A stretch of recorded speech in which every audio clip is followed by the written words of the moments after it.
കടലിൽ ഒരു നീക്കം നടന്നാൽ കരയിൽ കനൽ വീഴുന്ന അവസ്ഥ. ഇറാന്റെ ചാവേർ ഡ്രോണുകളും ബാലിസ്റ്റിക് മിസൈലുകളും അമേരിക്കൻ യുദ്ധക്കപ്പലുകളെ ലക്ഷ്യം വെച്ച് തയ്യാറായി കഴിഞ്ഞുവെന്ന ഭീതിജനകമായ വാർത്തകളാണ് പശ്ചിമേഷ്യയിൽ നിന്ന് ഇപ്പോൾ പുറത്തുവരുന്നത്.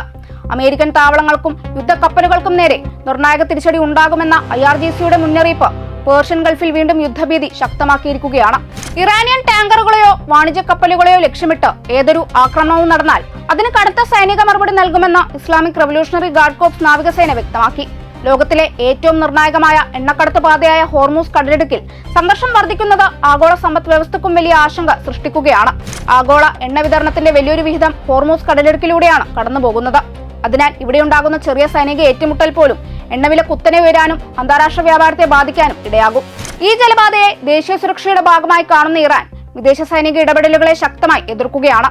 മറുവശത്ത് അമേരിക്കയും പാശ്ചാത്യ രാജ്യങ്ങളും അന്താരാഷ്ട്ര നാവിഗേഷൻ സ്വാതന്ത്ര്യം ഉറപ്പാക്കണമെന്ന നിലപാട് സ്വീകരിക്കുന്നുണ്ട്. ജാസ് മേഖലയ്ക്ക് സമീപം നടന്നതായി ഇറാൻ അവകാശപ്പെടുന്ന പുതിയ സംഭവ വികാസങ്ങളാണ് സംഘർഷം കൂടുതൽ രൂക്ഷമാക്കിയത്. അമേരിക്കൻ നീക്കങ്ങൾക്ക് മറുപടിയായി കപ്പൽവേദ ബാലിസ്റ്റിക് മിസൈലുകളും ക്രൂയിസ് മിസൈലുകളും ഡ്രോണുകളും ഉപയോഗിച്ച് IRGC തിരിച്ചടി നടത്തിയതായും ഇറാൻ പറയുന്നു. ചില അമേരിക്കൻ യുദ്ധക്കപ്പലുകൾ പിന്മാറേണ്ടി വന്നതായും അവകാശപ്പെടുന്നുണ്ടെങ്കിലും ഈ വിവരങ്ങൾ സ്വതന്ത്രമായി സ്ഥിരീകരിക്കപ്പെട്ടിട്ടില്ല. അതേസമയം അസമമായ യുദ്ധതന്ത്രമാണ് ഇറാന്റെ പ്രധാന കരുത്ത്. അതിവേഗ ആക്രമണ ബോട്ടുകൾ, കപ്പൽവേദ മിസൈലുകൾ, സ്വയം ഹത്യാ ഡ്രോണുകൾ, സമുദ്രമൈനുകൾ എന്നിവ ഉപയോഗിച്ച് വലിയ നാവികസേനകളെ പോലും സമ്മർദ്ദത്തിലാക്കാൻ ഇറാൻ ശ്രമിക്കുകയാണ്.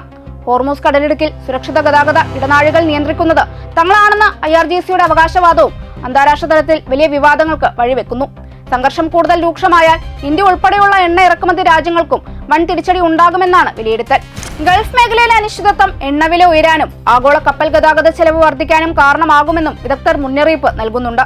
പേർഷ്യൻ ഗൾഫ് ഇനി വെറുമൊരു എണ്ണപ്പാതയല്ല, ലോകരാഷ്ട്രീയത്തിന്റെ ഏറ്റവും അപകടകരമായ ജിയോ പൊളിറ്റിക്കൽ ചൂടുപിടിച്ച കേന്ദ്രമായി മാറുകയാണ് എന്നതാണ് പുതിയ സംഭവ വികാസങ്ങൾ സൂചിപ്പിക്കുന്നത്.